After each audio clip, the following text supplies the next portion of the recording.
J'écris depuis mes 11 ans. J'avais plein de choses à raconter, je ne savais pas trop à qui, alors j'écrivais ça dans des cahiers. Pendant toute mon adolescence, j'ai rempli des cahiers en cachette. Et j'écoutais du rap. J'adorais cette musique, je pensais vraiment qu'on allait changer le monde avec cette musique.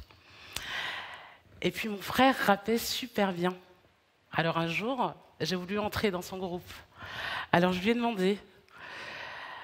Et il me répond très sérieusement, prépare un couplet, choisis une instru, rendez-vous à 14 h dans la chambre casting.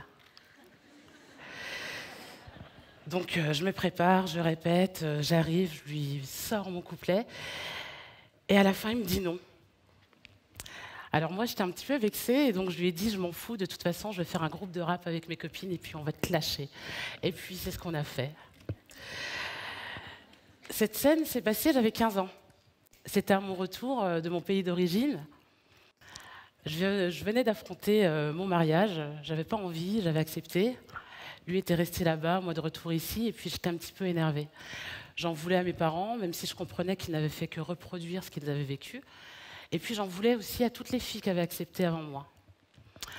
C'est à ce moment-là que je suis passée de l'écriture à la scène. J'avais trouvé mon exutoire, mais ça ne réglait pas mon problème. Et puis un jour, ma sœur me fait découvrir une artiste qui s'appelle Bams, qui est là ce soir. Et cet album, Vivre ou mourir.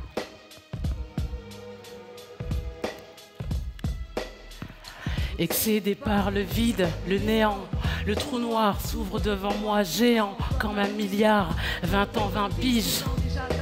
Las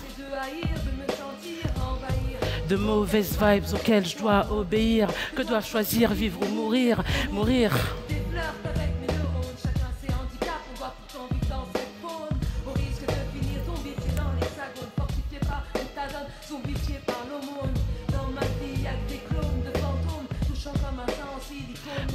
Mon Dieu, je vois ma vie comme une zone. Mon Dieu, je vois ma vie comme une zone.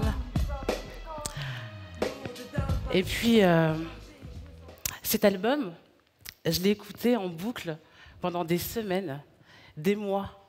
Chaque mot, chaque phrase, chaque thématique abordée dans cet album résonnait en moi.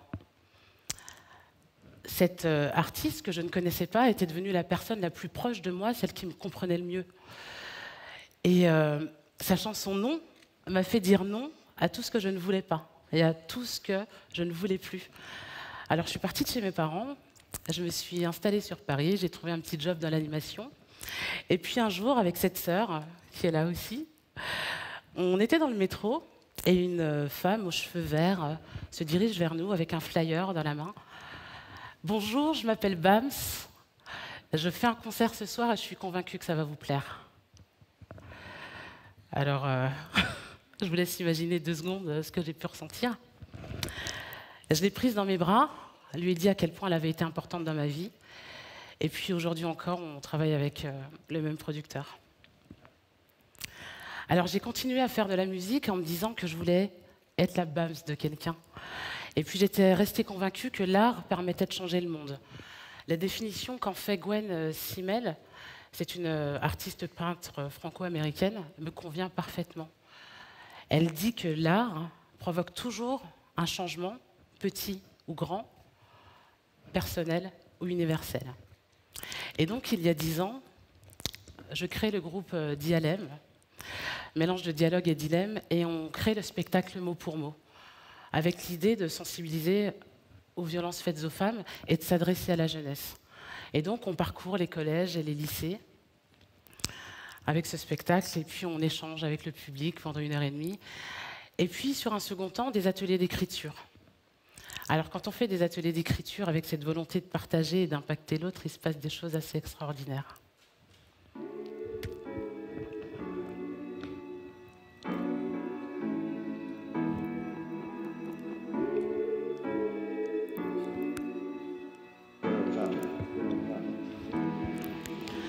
On est là, on se fait face, on se voit, on se regarde, on se parle, on s'écoute, on se livre sans retenue, on s'offre tout, mise à nu. On peut se lire, on peut se sentir, on peut se dire, on peut se contredire. Les sujets défilent, les langues s'effilent, plus personne ne se défile, on relève le défi. Au fil des mots, on tire le fil. Au fil des mots, on tire le fil. Au fil des mots, on tire le fil. Arrivent les pourquoi, les quoi, les qui et les pour qui, les voilà ce qui m'arrive, les dis-moi comment faire. Au fil des mots, on tire le fil. Au fil des mots, on tire le fil. Arrivent les j'ai peur, les j'ai honte, les gens parlent trop, les trolls savent pas se contrôler, et ce n'est pas drôle quand est-ce qu'on change de rôle. Au fil des mots, on tire le fil. Au fil des mots. Arrivent les, tu sais, c'est la première fois que j'en parle. Les, ah bon, mais pourquoi c'est la première fois qu'on m'en parle? Au fil des mots, on tire le fil. Au fil des mots, on tire le fil.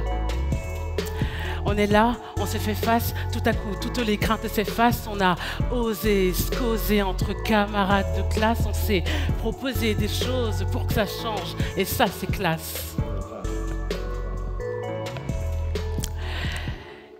Et donc,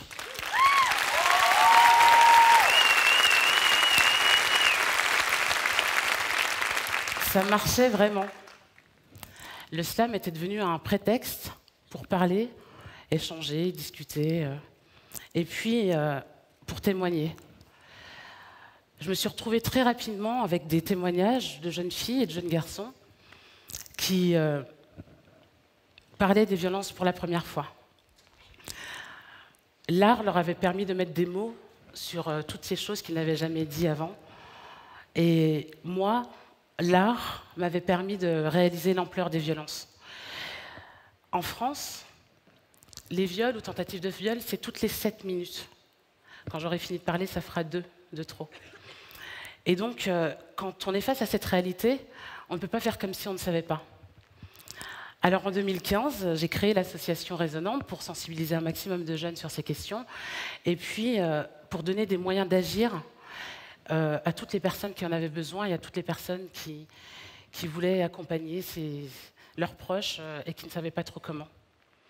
Et donc sans m'en rendre compte, je crée donc l'application Appel qui permet d'alerter ses proches, les secours et puis d'accéder à toutes les infos qui permettent à ces victimes de se sentir moins seules.